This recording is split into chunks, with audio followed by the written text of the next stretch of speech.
Hello friend. Welcome to our channel Books and Talks. আজ আমরা লেখা শেখার আগের ধাপগুলি সম্পর্কে জেনে নেব। First step স্ক্রিবলিং।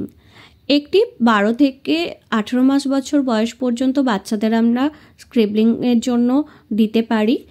পেন্সিল বা ক্রিয়ন্সের সাহায্যে আমরা স্ক্রিবল করতে দেব।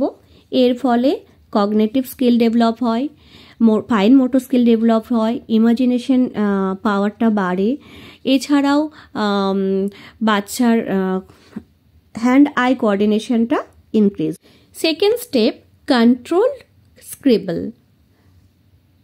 1.5 ইয়ার্স থেকে 2 ইয়ার্স পর্যন্ত আমরা বাচ্চাদের কন্ট্রোল স্ক্রিবল করতে দিতে পারি। সেক্ষেত্রে বিভিন্ন রকম শেপ আমরা ড্র করে দিতে পারি, তার মধ্যে ক্রিয়ন্স দিয়ে স্ক্রিবল করলো বা কোনো মানে ড্রয়িং করে দিতে পারি, সেক্ষেত্রে তারা স্ক্রিবল করলো। এক্ষেত্রে তাদের হ্যান্ড আই কোঅর্ডিনেশন বাড়বে এবং কন্ট্রোল করার দক্ষতা বাড়বে। Third step 2 dots joining. এক্ষেত্রে আমরা 2 to 3 ইয়ার্স বা 2 to 2.5 ইয়ার্স পর্যন্ত বাচ্চাদের দিতে পারি। দুটো করে ডটস দিয়ে সেগুলোকে জয়েন করতে শেখাতে পারি। এক্ষেত্রেও গ্রিপিংটা অনেক ভালো হয়।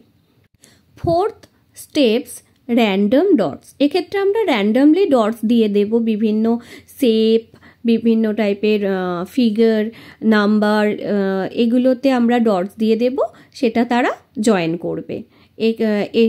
এটার জন্য আমরা 2 to 3 ইয়ার্স বা 2 to 2.5 ইয়ার্স বাচ্চাদের চুজ করতে পারি। পরবর্তী স্টেপস লাইন্স। আমরা এটা 2.5 ইয়ার্স টু 4 ইয়ার্স বা 3 to 4 ইয়ার্স বাচ্চাদের জন্য দিতে পারি।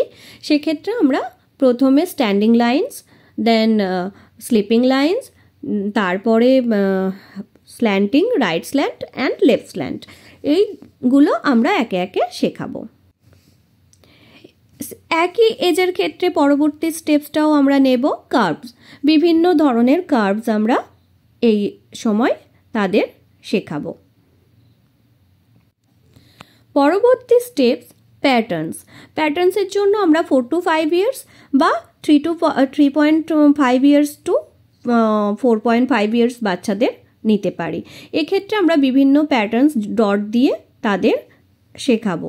সেক্ষেত্রে তারা কন্ট্রোল করতে শিখবে, গ্রিপিংটাও ভালো আসবে এবং লেখার একদম লাস্ট স্টেজে গিয়ে আমরা পৌঁছাবো। এর পরের স্টেপই হচ্ছে রাইটিং। আমরা 4 to 5 ইয়ার্স বাচ্চাদের রাইটিংয়ের জন্য প্রপারলি রেডি করতে পারি।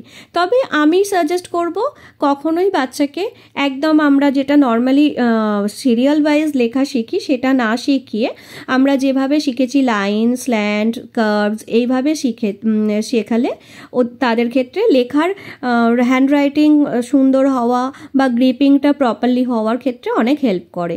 যেমন আমি প্রথমে ইউজ করেছি লাইন্স অ্যান্ড স্লিপিং লাইন্স, তারপর slanting lines and then curves. তো এগুলো এই ব্যাপারটা নিয়ে ডিটেলসে আমরা পরবর্তী ভিডিওতে দেখাবো কিভাবে আমরা প্রথম স্টেপ বাই স্টেপ রাইটিংটা শিখব। আজকের মতো এইটুকুই। ভালো থাকবেন।